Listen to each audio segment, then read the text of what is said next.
بسم اللہ الرحمن الرحیم۔ ڈاکٹر اسرار احمد کے بیانات سننے کے لیے ہمارے چینل کو سبسکرائب کرنا نہ بھولیے گا۔ تو چلیے دوستو، ہم ڈاکٹر اسرار احمد کا بیان سنتے ہیں۔ یہ بڑا پیچیدہ مسئلہ ہے قدر کا۔ تقدیر کا جو تصور ہمارے ذہنوں میں ہے وہ صحیح نہیں ہے۔ قدر کہتے ہیں اندازے کو، ایویلویٹ کرنا، کسی چیز کی قدر و قیمت کا اندازہ کرنا۔ اللہ نے ہر جاندار کے لیے ایک اندازہ مقرر کر دیا۔ مثلا چھوٹی سی چڑیا ہے اور وہ ہوا میں اڑتی پھر رہی ہے۔ انسان ہوا میں نہیں اڑ سکتا، مشین بنا کر ہوائی جہاز میں اڑ جائے، خود تو نہیں اڑ سکتا۔ تو یہ ہر نوع کی ایک تقدیر ہے۔ اسی طریقے سے ہر انسان کے بھی کچھ لیمیٹیشنز ہیں۔ ہر انسان کو دو چیزیں ملتی ہیں جس میں اس کا کوئی دخل نہیں۔ اسے والدین کی طرف سے جینز مل رہے ہیں، اس کے اثرات اس کی شخصیت پر ہوں گے۔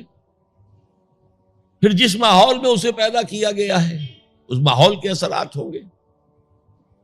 ان دونوں سے مل کر شاکلہ بنتا ہے۔ قرآن مجید نے شاکلہ کہا ہے۔ شاکلہ کہتے ہیں پیٹرن کو۔ آپ نے لوہے سے کوئی چیز ڈھالنی ہے تو پہلے لکڑی کا پاٹرن بناتے ہیں، ہمارے مصری لوگ پاٹرن کہتے ہیں اس کو، اسے آپ پیٹرن سمجھیے، تاکہ اس میں آپ نے لوہا پگھلا کر ڈالا تو اسی کے مطابق ڈھل گیا۔ تو ہر انسان کا ایک پیٹرن ہے جو اس کے جینز سے اور اس کے انوائرمنٹ سے بنا ہے، اور ہر انسان کا محاسبہ اسی اعتبار سے ہوگا۔ اگر کسی کے شاکلہ میں 100% نیکی کا اللہ تعالی نے صلاحیت رکھی تھی اور اس نے 40% کی ہے، وہ مارا گیا۔ جس کے اندر رکھی 50% دی، اس نے 40% کر لیا، کامیاب ہو جائے گا۔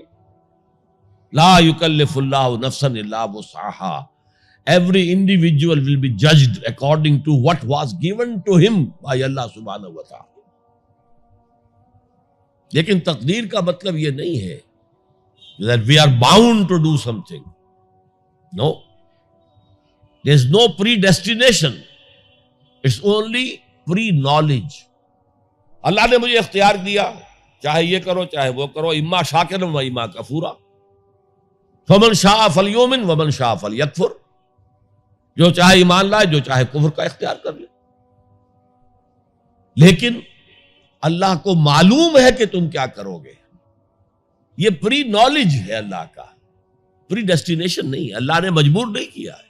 ہاں، وہ لمیٹیشن جو آپ کی شخصیت کے اندر ہے وہ اپنی جگہ ہے، لیکن نیکی اور بدی، خیر اور شر، حق و باطل کا چوائس آپ کو دیا ہے، اما شاکرا و اما کفورا، اور فمن شاء فلیؤمن ومن شاء فلیکفر۔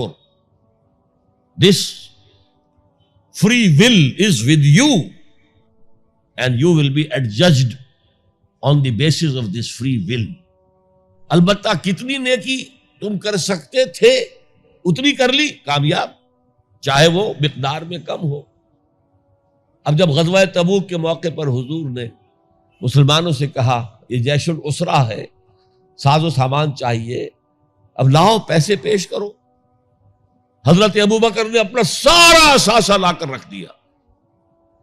پوچھا اپنے بال بچوں کے لیے کچھ چھوڑ کر آئے ہو؟ کہ کچھ نہیں چھوڑا۔ صدیق کے لیے ہے خدا کا رسول، بس اللہ کا نام چھوڑ کر آیا ہوں۔ اب حضرت عثمان نے بہت دولت دی اس وقت۔ ایک غریب انصاری، اس نے ساری رات ایک یہودی کے باغ میں وہ کنویں سے پانی کھینچ کر باغ کو سیراب کیا۔ صبح کو اسے کچھ کھجوریں مل گئیں اجرت کے طور پر۔ اس نے آدھی لا کر اپنے بال بچوں کو دے دی، گھر کا نفقہ، نان نفقہ شام تک کے لیے، آدھی حضور کے سامنے لا کر رکھ دی۔ جو منافقین موجود تھے انہوں نے تمسخر اڑایا، ہاں جی ہاں، بغیر ان کھجوروں کے تو یہ لشکر جا ہی نہیں سکتا، یہ تو بہت۔ حضور نے کیا کہا؟ ان کھجوروں کو اس پورے ڈھیر کے اوپر پھیلا دو، اللہ کی نگاہ میں یہ اس پورے ڈھیر سے زیادہ بھاری ہے۔ تو آپ جو کچھ کر سکتے ہیں کیجئے۔ اللہ تعالیٰ کی لاٹھی اندھے کی لاٹھی نہیں ہے جو برابر چلے سب پر، بلکہ ایوری انڈیویجول اس کے علیحدہ علیحدہ حساب ہوگا. اللہ کا کمپیوٹر بہت بڑا ہے، بہت بڑا ہے، بہت بڑا ہے. وہ ہر ایک کی قدر و قیمت کا تعین کر لے گا.